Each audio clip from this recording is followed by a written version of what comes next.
পাওয়ারটা কত বড় হবে। এবার জিব্রাইল বলেন, নবী গো, আল্লাহ রাব্বুল আলামিন আমার শরীরে 600 নূরের ডানা দিছে। কত? 600 নূরের ডানা আমার শরীরে আল্লাহ ফিটিং করে দিছে। আমার একটা পাকার মধ্যে এত শক্তি, তামাম পৃথিবীটারে আমি একটা পাকা দিয়ে উল্টাইতে পারি। সুবহানাল্লাহ, বাড়িতে গিয়ে দরজা লাগায় কইেন,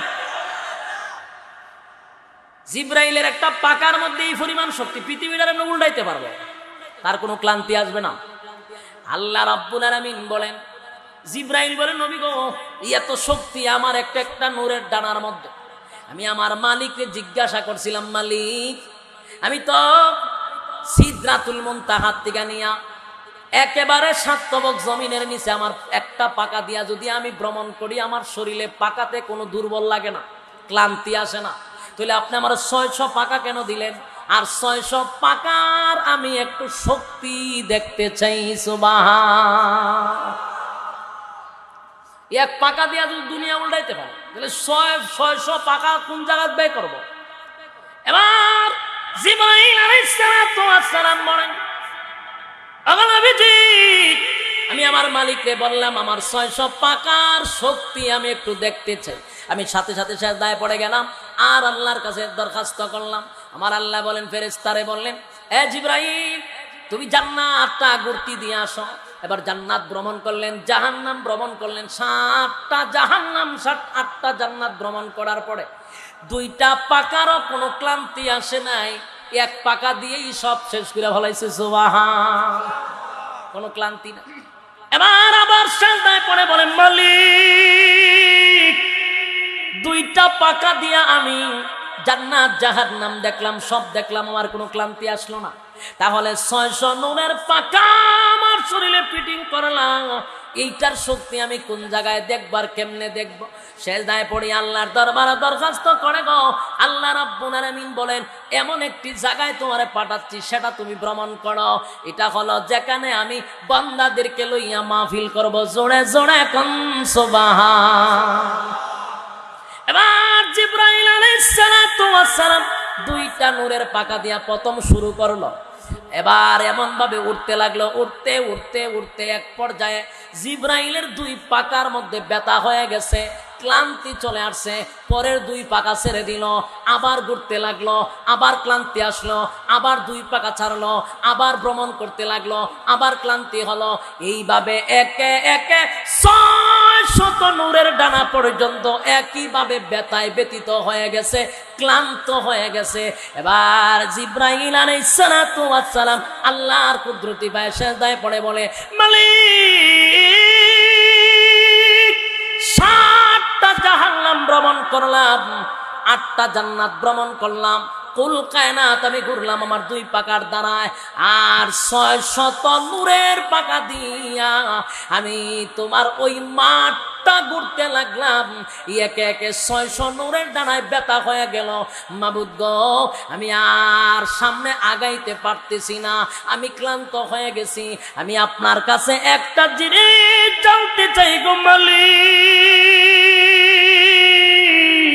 আমি আপনার কাছে একটা জিনিস জানতে চাই, সেটা হলো আমি জিবরাইল 600 নূরের ডানা লইয়া যেইভাবে উড়াল দিলাম, 600 নূরের ডানা আমার অকেজু হয়ে গেল।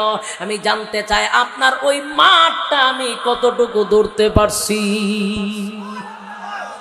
আল্লাহ রাব্বুল আলামিন, এ জিবরাইল,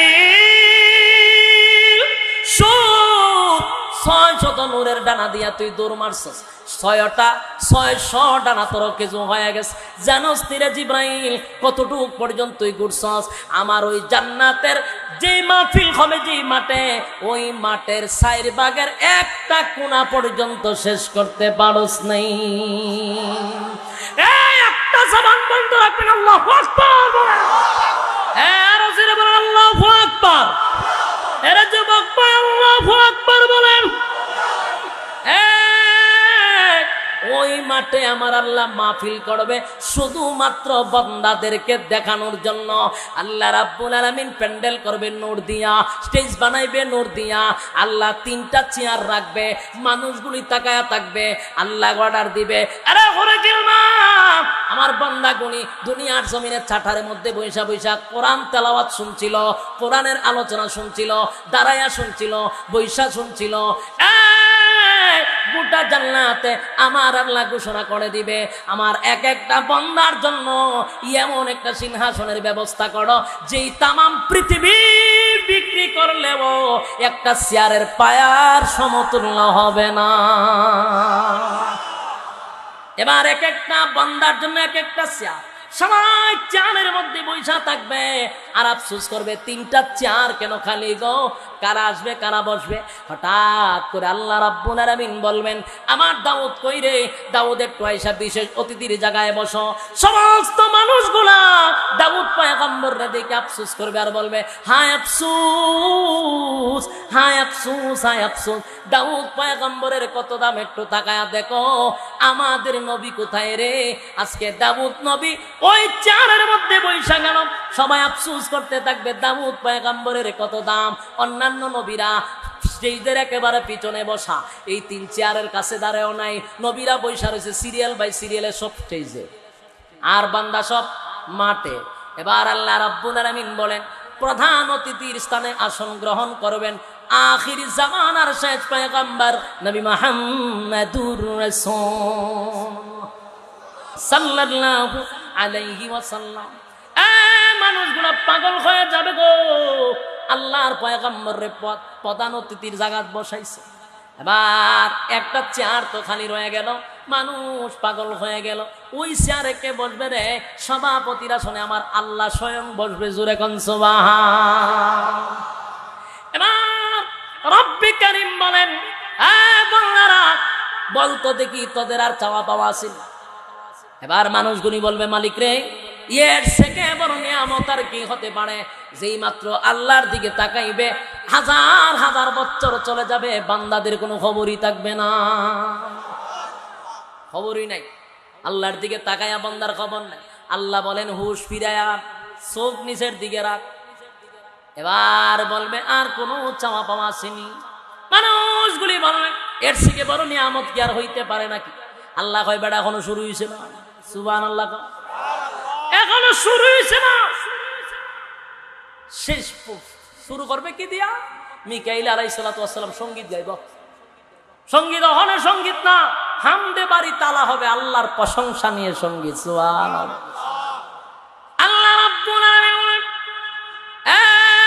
ফেরেশতারা আমার বান্দাগুলি সঙ্গীত শুনতেছে, মুখগুলা শুকনা হয়ে গেছে। দুনিয়াতে আমার বান্দাগুলি 31 নাইট যে একটা হয়, এটা কোনটা? জানুয়ারির নি না ডিসেম্বরে যাইতেছে? এটা নি 31 তারিখ বাতি ফুটে, লাফালাফি হয়, বোতল লইয়া টানাটানি হয়, খাতা খায়। আল্লাহ বলেন, আমার বান্দাগুলি বোতল লইয়া টানাটানি করছে না, ক্লাবে গিয়া ঢুকছে না, এরে মদ পান করছে না, মাথা লইছে না। আজকে আমি ঘোষণা দিলাম, আমার প্রত্যেকটা বান্দারে সারা বাদ তফুরা খাওয়ায়া দে। সুবহান।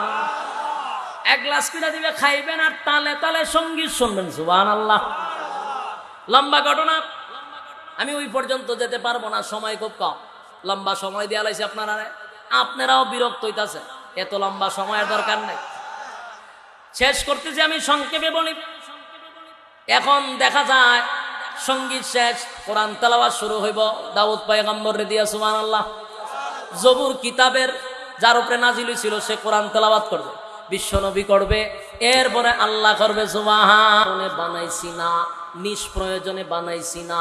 আপা হাসিবিতুম আন্নামা খালাকনাকুম আবাসান ওয়া আন্নাকুম ইলাইনা লা তুরজাউন। আবার শব্দ দিয়া আল্লাহ শক্ত করে বলেন, কখনো না, অযথা বানাই নাই। ওমা খালাকতুল জিন্না ওয়াল ইনসা ইল্লা লিয়াবুদুন। তোরে বানাইছি একমাত্র গোলামি করবে আমি আল্লাহ। এরে ভাই, গোলামি করার জন্য দুনিয়ায় পাঠাইলাম, কিন্তু দুনিয়ায় পাঠানোর পরে বন্দা আমার গোলামি করে না। বন্দারে যদি বলি আসেন না ভাই একটু নামাজে যায়, উত্তর দেয়, হুজুর আমার সমনা। কথা হয় না? উত্তর দেয়, আমার সম নাই। উত্তর দেয়, আমার সম নাই। নামাজের জন্য ডাকলে সম নাই। ওয়াজ মাহফিলের জন্য ডাকলে বেচারার সময় নাই। যেই লোকগুলা বলল হুজুর আমার সময় নাই মেনে নিলাম, সে খুব ব্যস্ত মানুষ, কিন্তু তাকায়া দেখি এই লোকটা বিপিএল আইপিএল খেলার মধ্যে ঘন্টার পর ঘন্টা সময় দেয়। কোন সময় আসেনি তখন সময় আসেনি, ও ঘন্টার পর ঘন্টা সময় দেয়।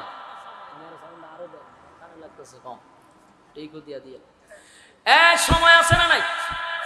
কোন জায়গায় নাই? ওয়াজ এবং মসজিদে নামাজের পরে ইমাম সাহেব সালাম পিরায়া দেখা যায়, সালাম পিরাইতে দেরি, বেচারা দৌড় মারতে দেরি না, মাধ্যমায় খুব ব্যস্ত মানুষ। অথচ বিপিএল শুরু হইলে, আইপিএল শুরু হইলে বেচারা ঘন্টার পর ঘন্টা টিভির সামনে বসে থাকে। সময়ের অভাব নাই। আর একটা হইল মাগার ফেসবুক, কথা হয় না দি? যেইভাবে টিকন বোঝা যায় ফেসবুক কোন শব্দই চিনেন না আপনারা, কথা হয় না? এরে গজবের ফেসবুক, মাশাআল্লাহ এই ফেসবুকে পিএইচডি করছে আমরা হুজুররা, কথা বুঝেন নাই? পাবলিক থেকে হুজুররা ফেসবুক বুঝে বালা, সারাদিন খাম খাজ নাই তো, অযথা অবসর থাকে সব সময়। অর্থ কিতা ইমামতির পরে তো সারাদিনই অবসর, খাম কাজ নাই, হারাটা দিন বইয়া বইয়া এই খালি আছে খার 14 গোষ্ঠী উদ্ধার করত। আগে গিবত সমালোচনা শাস্ত্রে গিয়া করতে হইতো, কথা হয় না? আগে যারা সমালোচনা করত এক কাপ চা খাওয়ান লাগতো, পরে সমালোচনা শুরু করতে হইতো। কিন্তু ডিজিটাল বাংলাদেশে এখন শাস্ত্রে যেমন লাগে না, এখন লেপের তলে হুইয়া হুইয়া 14 গোষ্ঠী উদ্ধার করন যায়। দেখা যায় লেফের তলে হুদ্দার হয়েছে, কিন্তু এই লেফের তলের ভিতরে যে পুরা দেশ উল্টাই লিতেছে। হায় রে বাঙালি, সময়ের অপচয় কি পরিমাণ! যদি একটা মানুষ চিন্তা করত আমার অবস্থা কি, আমি যদি আমার নিয়ে চিন্তা করতাম আমি কই গিয়া পড়ছি, আমার অবস্থান কোথায়, আমার কেরিয়ার কি, তাহলে আর একজনের সমালোচনা করার বেচারার টাইম নাই। কিন্তু হ্যাঁ তো সব অবসর সময় আমার মতে কিছু কাজে লাগাইয়া দেওয়া দরকার। অযথা থাকলেই মানুষ এই সমালোচনায় লিপ্ত হয়। আমার কথাগুলো বেজার হবে না, এই টুপি আর দাড়িরে মানুষ সম্মান করে, কথা কয় না? টুপি আর দাড়ির কারণে মানুষ যে আপনি আমারে কি সম্মান করে এটা বুঝাইতে পারবো না। কি পরিমাণ সম্মান কেমনে বোঝায়। শুধু এই টুপি আর দাড়ির কারণে এত সম্মান আর এত মর্যাদা, তাহলে আমি যদি সেই টুপি আর দাড়ি লাগাইয়া সারাদিন গীবদের মধ্যে থাকে, আমার প্রতি কি মানুষের সম্মান থাকবো? কথা কয় না দি? সম্মান নষ্ট হয়ে যায়, মাথা মোটা এতটুকু বুঝে না। আমার ফুসগুলা ফেসবুকে যে ছড়াইতেছে, জেনারেল লাইনে যারা আছে, বিশেষ করে যারা চাকরিজীবী, সরকারি যারা চাকরিজীবী, উচ্চ শিক্ষিত, এরাও তো আমাদের ফেসবুকের ফুস দেখে। চিন্তা করবে আলেম ওলামাদের মধ্যে যদি এই অবস্থা হয়, তাহলে বলুন তো দেখি পাবলিকের মধ্যে কি অবস্থা হবে? কথা হয় না? এই জন্য যুবক ভাইয়েরা আমার, অবসর সময় কাজে লাগান। যুবক ভাই, আল্লাহ বলেন তোর একটা সময় দিছি খুব কম, অল্প সময়ে পরকালের মুনাফা অর্জন করতে হবে বেশি। সময় তোর কম, কিন্তু মুনাফা অর্জন করতে হবে। যুবক ভাই, দিলের কান লাগায় শুনেন তো, আল্লাহ রাব্বুল আলামিন বলে বান্দারে সময় দিয়া পাঠাইছি আমার গুলামির জন্য তোরে অন্য কিছুর জন্য পাঠাই নাই। কিন্তু আমার গুলামি বাদ দিয়া বান্দার গুলামি করে, নেতার গুলামি করে, উমুকের গুলামি, তমুকের গুলামি। না বন্দা না, যেই সময়ের দোহাই দেশ, হুজুর আমার সময় নাই, নামাজ পড়ার সময় নাই, ওয়াজ মাহফিল শোনার সময় নাই, বন্দা এই সময়ের হিসাব আমার কাছে দিতে হবে। বলেন হিসাব আছে না নাই? আল্লাহ বলেন পাই পাই অথবা পই পই, যারা বুঝে না তো পই পই শব্দ খুব ভাইরাল। আল্লাহ বলেন পই পই করে হিসাব নেবে। যুবক ভাই, আপনারা বলবেন হুজুর আমি রাত্রের বেলায় আকাম করছি এটা দেখবো কেমনে, আমি পানির নিচে গিয়া আকাম করছি এটা দেখবো কেমনে। দুনিয়ার প্রযুক্তি যদি বাড়ে আমার মালিক পারবেনি, কথা হয় না। রায়ের বাগের মানুষেরা দিলের কান লাগায় শুনে, এই মঞ্চে বৈশা যদি আমি ভুল কিছু বলি, এই যে কিরামান কাতিবিন চতুর্দিকে আছে, কথা হয় না, এগুলার রেকর্ড হচ্ছে। পরবর্তীতে যদি বলি আমি এই কথা বলি নাই, আমারে কইব হুজুর আপনার খোয়া লাগতো না। আপনার শব্দ সহ, বয়স সহ, বাচন ভঙ্গি সহ সব রেকর্ড আছে, কথা হয় না। বাসার কোন সুরত আছে, কথা হয় না। যুবক ভাই, দুনিয়ার কিরামান কাতিবিন যদি এটা করতে পারে, আল্লাহ কয় বান্দারে তোরে বানাইয়া আমি আল্লাহ কুদরতি ভাবে 2টা সিসি ক্যামেরা লাগাই দিছি তোর 2 কাঁধে। ফানির নিচে গেল ওই ক্যামেরায় শো করে, কথা হয় না। অন্ধকারে রাত্রের বেলায়, গভীর রাত অন্ধকারে যদি আকাম করস সিসি ক্যামেরায় কিন্তু তোরে ধরে, অথচ আমাদের জানা নাই। বলে হুজুর আমি তো টেবিলের নিচে দিয়ে নিয়ে খাইছি, বলে এটাও সিসি ক্যামেরায় উঠে, কথা হয় না। আল্লাহ রাব্বুল আলামিন কুদরতি সিসি ক্যামেরা লাগায়া দিছে, বান্দা বাসার কোনো সিস্টেম নাই। এই জন্য দুনিয়ায় থাকা অবস্থায় তুমি ব্যবসায় যদি ডেভেলপ হতে পারো, পরকালের নিয়ামত তুমি পাইবা। সিদ্ধান্ত বান্দা তোমার উপরে, রাস্তা 2টা কোনটায় চলবা, দুনো রাস্তায় চলার স্বাধীনতা দিলাম, সিদ্ধান্তটাও তোমারে দিলাম। বান্দায় যদি গভীর রাত্রে তাহাজ্জুদ নামাজে দাঁড়ায়, বলুন না তারে কেউ বাধা দেয়, বাধা হয়। কেউ যদি গভীর রজনীতে তাহাজ্জুদের নামাজ পড়তে উঠে গো, কেউ তারে বাধা দেয় না। গভীর রাত্রে যদি চুরি করতে উঠে কেউ বাধা দেয়, ফেরেশতা ঠেঙ্গ দুইটা রাখে না। দুটা রাস্তা তোমার জন্য খোলা আছে, সিদ্ধান্ত তোমার। আল্লাহ রাব্বুল আলামিন বলেন কিয়ামতের মাঠে আমি আল্লাহ তোমার কাছ থেকে হিসাব নিব, দুনিয়াতে আমি তোমার কাছ থেকে হিসাব নিব না। এ যুবক ভাই, অনেক মানুষ আকাম কুকামের পিএইচডি করে, করার পরে কয় আমার দিকে কিছু হয় না। হুজুররা যে ওয়াজ করে আমার উপরে এই হবে সেই হবে, কিছু হয় না দি।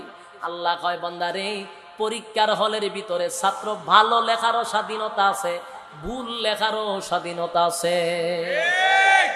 ছাত্র যখন পরীক্ষার হলে ঢুকে, কেউ যদি গান লেখে কেউ বাধা দিব, প্রশ্নের সঠিক উত্তর লিখলে বাধা দিব, কারণ এখানে সিস্টেমটাই হলো পরীক্ষার হলে ছাত্রের স্বাধীনতা, তার মনে যা চায় সে সব লিখবে। কিন্তু এখানে ভুল লেখার পরেও টিচাররা অনেক সময় দেখে যে প্রশ্নের উত্তর দিছে এটা সঠিক না, কিন্তু বাধা দেয়, কোনো বাধা দেয় না। কারণ হলো টিচার বুঝাইতে চায়, মনে যা চায় তা লিখতে থাক, ফলাফলের সময় টের ভাইবি। দুনিয়ার চলা অবস্থায় যেমনে মনে চায় এমনে চলে, কোনো অসুবিধা নাই। বান্দারে এখানে বাধা দেওয়ার সিস্টেম নাই, তোর সঙ্গে কথা হবে ফলাফল দিকা, কথা হয় না। কিয়ামতের কাঠিল ময়দানে মানুষগুলো যখন হাসরের মাঠে দাঁড়াবে, আল্লাহ রাব্বুল আলামিন বলেন মানুষ 2টা ভাগে ভাগ হবে, একটা ডানপন্থী আর একটা বামপন্থী। আল্লাহ যখন বলবে আমল নামা দেখা, আমল নামা দেখাবে। এ যুবক ভাই, বামপন্থীদের হাতে আমল নামা দেওয়া হবে বাম হাতে, ডানপন্থীদের হাতে দেওয়া হবে ডান দিকে। কিন্তু দুটা দলের আমল নামা দিবে 2 রকম ভাবে। একজনের আমল নামা দিবে বুক ছিদ্র করে পিছন দিকে বাম হাতটা বাহির করে, এবার ডান হাতে আমল নামা দেওয়া। আরেক দলকে ডান হাতে আমল নামা দিবে। আল্লাহ বলেন ডান হাতে যারা আমল নামা পাবে গো, তাদেরকে সুসংবাদ জানানো হবে বিনা হিসাবে জান্নাত। এ ভাই, দিলের কান লাগায় শুনে, ডানপন্থীরা ডান হাতে আমল নামা পাইয়া খুশিতে লাফাইতে থাকবে, লাফাইতে থাকবে। এত আনন্দ, এত আনন্দ, কেমনে বুঝাই রে আমি, কেমনে বুঝাই। ডান হাতে আমল নামা পাওয়ার পরে এত আনন্দ কেন জানেননি? এ যুবক ভাই, আমি আপনাদেরকে একটা এক্সাম্পল দিলে সহজে সহজে বুঝবেন। ডান হাতে আমল নামা পাইয়া রান্না শুরু করবে, আর খালি এলাকার আত্মীয় স্বজন তালাশ করবে। যদি আপনার রায়ের বাগের মানুষ হয়, এই রায়ের বাগের মানুষ হবিগঞ্জের মানুষকে তালাশ করবে না। রায়ের বাগের মানুষ তালাশ করবে কেন জানেননি?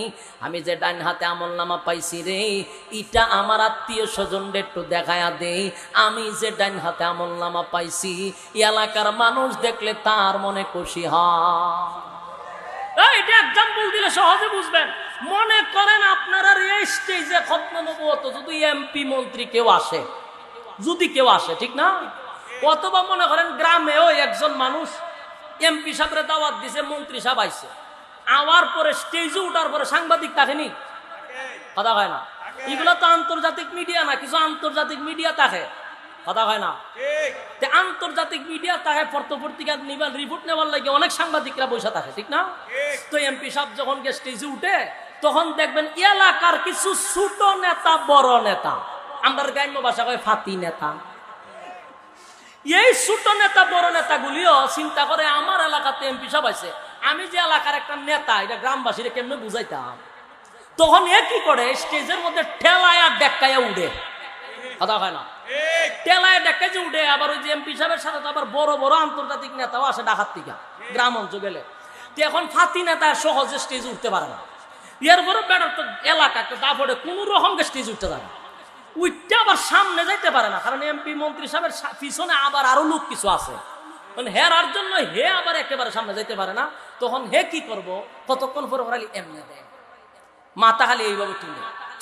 এটার ঘটনাটা কেউ না বুঝলো, আমি আপনারা বুঝাই দিতেছি। ইয়ে চিন্তা করে এখানে সাংবাদিকরা আছে, আগামীকালকে আমাদের গ্রামে এমপি মন্ত্রী আসার কারণে একটা পত্রিকা বাহির হয়, সেখানে হেডলাইন অবশ্যই থাকবে। হে যে ইরম করে, তার মানে হলো ইরম করতে করতে আজকা যদি একটা স্ন্যাপ আমার উঠটা জাগা গড়াইলেছি খান, ঠিক নেই? তখন পিছনে খালি আলে করে ইতে তখন ঘটনাক্রম ইরম করতে করতে ক্যামেরার বন্দী হয়ে গেছে, কথা বুঝতেছেন? ওহন ক্যামেরার জন্য বন্ধ হয়ে গেছে গা। পরের দিন পত্রিকার হেডলাইনে দেখা যায় যে অমুক গ্রামে মন্ত্রী সাহেবের বক্তব্যের সময় একটা ছবি থাকে, ওই পত্রিকার হেডলাইনে তাকায়া দেখে, ছায়া দেখে, ওই পিছনের মাথা দেখা যায়। ইয়ে এখন এটা এমনি গুছাই আসে, এখন কিতা করবো হে নিজ অভিতার কাছে। আচ্ছা বলুন, এই পত্রিকা লইয়া কি হে হবিগঞ্জ যাইব না এর এলাকার মানুষকে দেখাইব? মানে আমার দেখাই শান্তি নাই, কথা কয় না। আমি দেখলি কি না দেখলি কি, কিন্তু এ যদি এর গ্রামের মানুষের দেখাইতারে, তো গ্রামের মানুষ খবর নাই একটা কিছু হইছে। আমার কথা বুঝেননি না? বুঝতেন না কেন? আমি ওখানে কিন্তু আমার বাসায় কথা কই না, আমি মোটামুটি আমার বাসা চেঞ্জ হয়ে গেছে। আপনারা যদি বুঝুন না বুঝুন, আমারও তো বুঝাইতে হইব। হ্যাঁ না না কইলে আমি কেমনে বুঝতাম? হে চিন্তা করলো, আমার যেহেতু হেডলাইনে আমার একটা ছবি উঠে গেছে, ওখন হেক তার কিছু আবার বক্তব্য স্যার দেখব, এ না দেখছ নি দেখিতা কিতা কই কোন আচ্ছা দেখ, কোন আচ্ছা দেয় এর ছবি, সব বনাস ভাই আপনি তোরা তো আমার দাম দেস রে, আমি যে কিতা এটা তো কেমনে বুঝাইতাম। আচ্ছা যাক, দেখছ নি এখন, দেখছ নি ভাই দেখছি। ওখানে আবার এলাকার কিছু মানুষের কাছে পত্রিকা গেছে, ইয়ারা পত্রিকা কুইল্লা যখন হেরে দেখছে, অনেক কয় আমদার এলাকার বেটার যে আমরা একবারে শুরু মনে করি, আসলে তো শুরু না।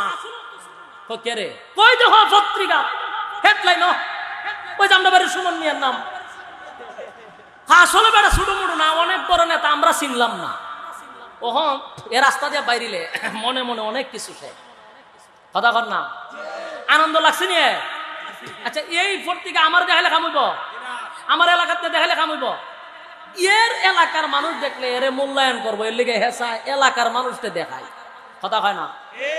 জান্নাতের ডানপন্থীরা যখন আমল নামার ডান হাতে পাইব, এরাও জানে যে আমরা হন জান্নাতি, সুবহানাল্লাহ। অনেক চিন্তা করবো, রায়ের বাগের মানুষ চিন্তা করবো, এইটা লইয়া আমি হবিগঞ্জ যাইতাম না, আমার এলাকার যারা আছে এর একটু গায়ে বাইর করতে হবে যে আমি যে ডাইন হাতে আমল নামা পাইছি, কথা কন। এবার ডানপন্থীরা ডান হাতে আমল নামা লইয়া নিজের এলাকার মানুষকে তালাশ করতে থাকে, কোথায় রে কে কোথায় আস তাকায়া দেখ, আমি কিন্তু ডান হাতে আমল নামা পাইছি, ডান হাতে আমল নামা পাইছি। হায় রে আনন্দ, লাফাইতে থাকবে। কত আনন্দ কেমনে বুঝাই আমি। আজকে যদি এই মাহফিলের প্রত্যেকটা শ্রোতাকে এই থানার থেকে অথবা প্রধানমন্ত্রীর থেকে যে আজকে খতম নবুয়ত যারা আইছে সবার 1 লাখ করে দেওয়া হইব, কি বুঝেন? অনেক শ্রোতা আছে লাভ দিয়া উঠে যাবে গেটের উপরে, উঠটা কবে আমি কই দিয়ে আডি নিজে হইতারি না। কথা বলে কিতারে তোর কি তুই বলে কইস না, আমি নিজে হইতারি না, আমি কই আছি আমার এখন কিতা করতাম আমি নিজে হইতারতাছি। বলে কে রে? বলে 1 লাখ। বলে কেমনে? বলে সরকার থেকে। খুশিনি? অথবা যদি প্রধানমন্ত্রী কয় তুমি তো বহুত খাটাখাটনি করছো, গুলশানে একটা বাড়ি তোমার লেগে বরাদ্দ, ইরাতের ঘুমাইব। কথা কয় না? ওই পানির দিয়ে সুবাইব নিজেরে নিজে। জ্বালা যন্ত্রণা শুরু হয়ে গেছে, বরফ লাগা আমার শরীর। বলে কি তুই গুলশান বাড়ি স্টক করে মারাও যাইতে পারে। অথবা এর যদি আগের কোনো সাতটা হয়ে গেছে লাভ দিব আনন্দের সুরে। সম্মানিত যুবক ভাইরা, দুনিয়ার একটা প্লানের জন্য যদি তোমার এত আনন্দ হয়, আল্লাহ বলেন জান্নাতের নিম্ন স্তরের একটা জান্নাতীকে এই পৃথিবীর 10টা পৃথিবীর সমান জান্নাত দেওয়া হয়। আল্লাহু আকবার বলেন। সেই জান্নাত পাইলে কেমন খুশি। আল্লাহু আকবার। একটা বাড়ি ঢাকায় পাইলে আমরা কত খুশিও। আর আল্লাহ কয় নিম্ন স্তরের জান্নাতি কোন রকম খালি গিয়া জান্নাতে উঠছে। আল্লাহ কয় এই পৃথিবীর 10টা পৃথিবীর সমান জান্নাত তোর নামে লিখে দিছে। সুবহানাল্লাহ কইতেন না?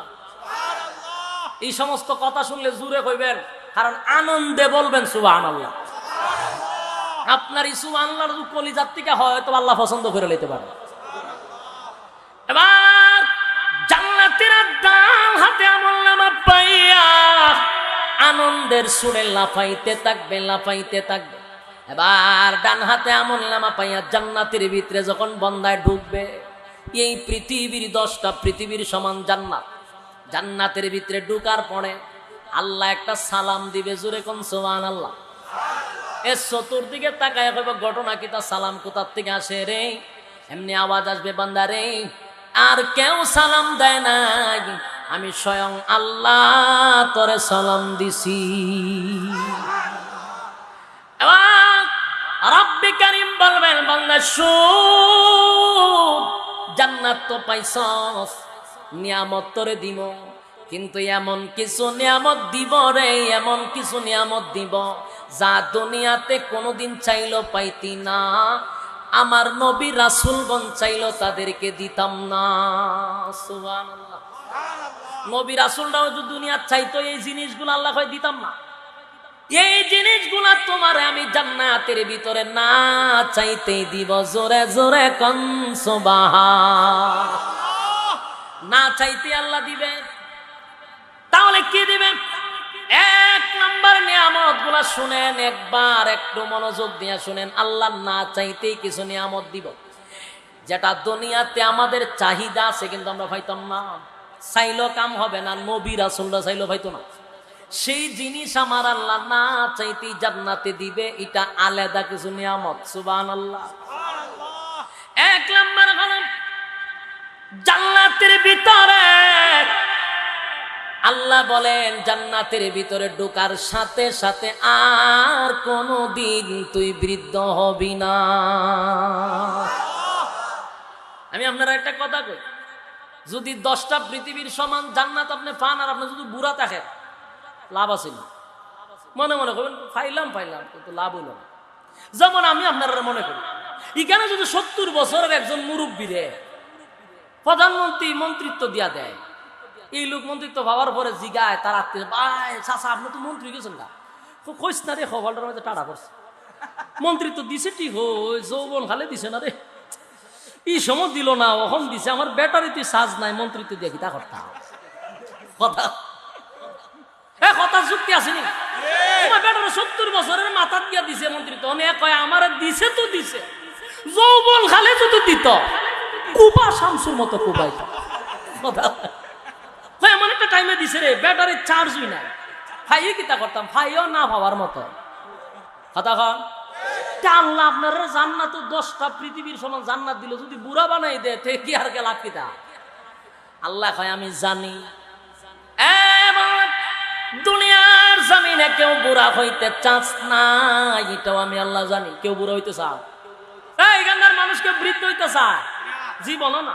আর এটা তো ওই না, এটা প্রত্যেকটা সেলুডো গেল আপনি বুঝা লাগবেন। কথা হয় না? সেলুডো গেল আপনি বুঝবেন যে এইখানকার মানুষ কেউ বুড়া হইতে চায় না। বুড়া বেড়া গিয়ে শেভ করে, কথা হয়, শেভ করে আর কয় ফোম শেভ মাইরা দিস, ক্লিন শেভ মাইরা দিস। মারার পরে আবার চন্দন দিয়া হতেন বসা। এইটা করার কারণ কিতা? জিগাইলে কিতা চাচা বুড়া খালাই শেভ করেন কেরে? নাহলে বুড়া দেখা যায়। তাহলে উদ্দেশ্য কি বুড়া হইতো চায় না জোয়ান থাকতো চায়? আল্লাহ জানেনি, কথা কয় না দি। আল্লাহ আমি জানি দুনিয়ার জমিনে বুড়া হইতে চাস না, আমি আল্লাহ এটা জানি। কিন্তু দুনিয়াতে বুড়া হন লাগবো, দুনিয়াতে বুড়া হইতে হবে। আমি আল্লাহ জান্নাতের ভিতরে ঢুকাইয়া এই আশা তোর আমি জান্নাতে পূরণ করব, দুনিয়াতে আশা পূরণ হবে না।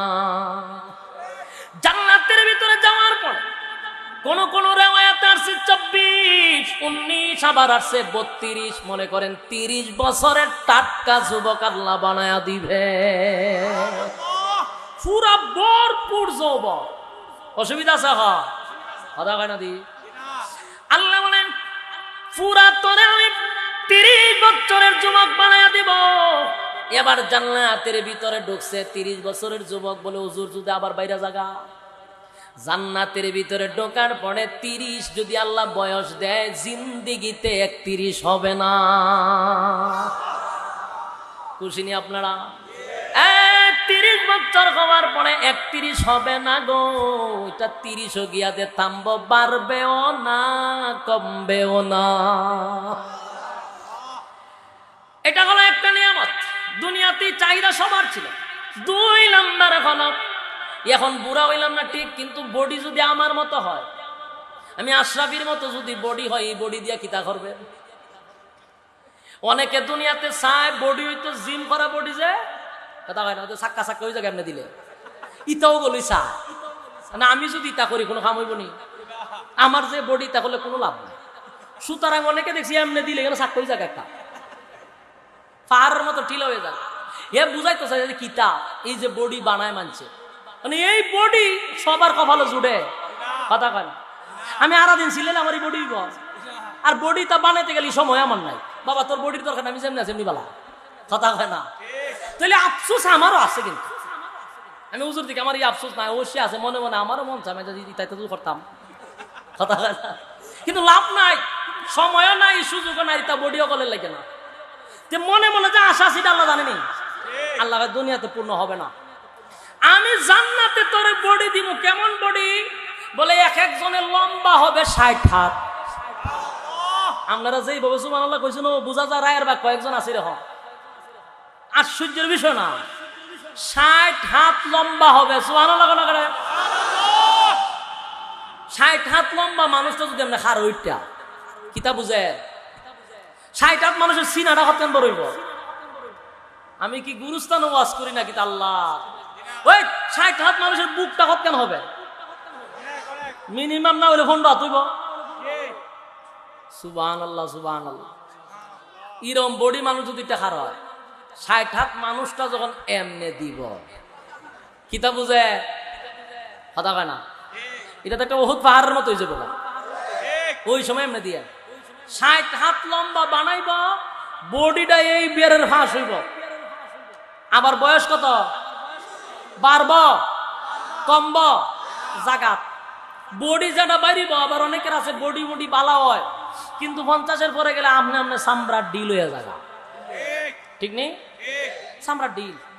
কিন্তু জান্নাত যেরকম থাকবে এরকমই লড়বে চড়বে না। সুবহানাল্লাহ। তাহলে 2 নম্বরে পাইলাম বডি বানাইব আল্লাহ প্রায় 60 হাত লম্বা। আদম নবীর উচ্চতা দিব, জোরে জোরে কান সুবহান। এখন বেচারার বডি বালা, সব বালা, বয়সও ঠিক আছে, কিন্তু চেহারা বেশি জুইতেন না। মনের মধ্যে কষ্ট আসেনি? এইখানে যারা আসছেন আমি সহ, সবার চেহারা কি সুন্দর, কথা হয় না? 5 জন বন্ধু এক জায়গায় যায়, 3 জন অথবা 2 জন এক জায়গায় গেছে, একজন সুন্দর আর একজন খালা। বলতে চাই এত সুন্দরটার ভাই অনেক হয় রে, কপালের করে কপাল, আমার যে চেহারা রে চাইলো না কেউ আমাকে, আফসুস করে। কথা কয় এটা কিন্তু প্রত্যেকের একটা আফসুস, চেহারা সুন্দর না। আল্লাহ কয় এখন যদি ফাত্তর দিয়ে ডলস কোনো কাম হইতো না। কথা কয় না? আমরা দেশের ফুলা পান মাইয়া পানিতে কতলা ওই যে ফাউটার মোটর লাগায়, তো লাগায় কি তা আল্লাহর উপরে পন্ডিতি করলে কদিন পরে স্কিন ক্যান্সার হয়ে যায়। আল্লাহর উপরে যখন পন্ডিতি করে তখন স্কিন ক্যান্সার হয়। এই যে আজে বাজে যে জিনিসগুলো মুখে লাগাইতেছেন, শৈল লাগায়, মুখ লাগায়, এটা দল হয়ে যায় 2-3 দিনে। এগুলা স্কিনের ক্ষতি। আল্লাহ বলেন দুনিয়াতে কালো ছিলি, চেহারা তোর সুন্দর ছিল না, মনের মধ্যে কষ্ট, আয়নার সামনেই জানা বেচারা, আয়না দিকে গীতা করতাম, আমার যে চেহারা কোনো লাভ নাই, সরিষার তেল মুখ মাইতে জায়গা। আর যার চেহারা সুন্দর কতক্ষণ পরে পরে আয়নার সামনে যায় গিয়ে বারবার চিরুনিতে চুল আসরা। আল্লাহ হয় তোর মনের কষ্ট দুনিয়াতে পুরা হবে না, জান্নাতে দিব। জোরে কোন সুবহানাল্লাহ।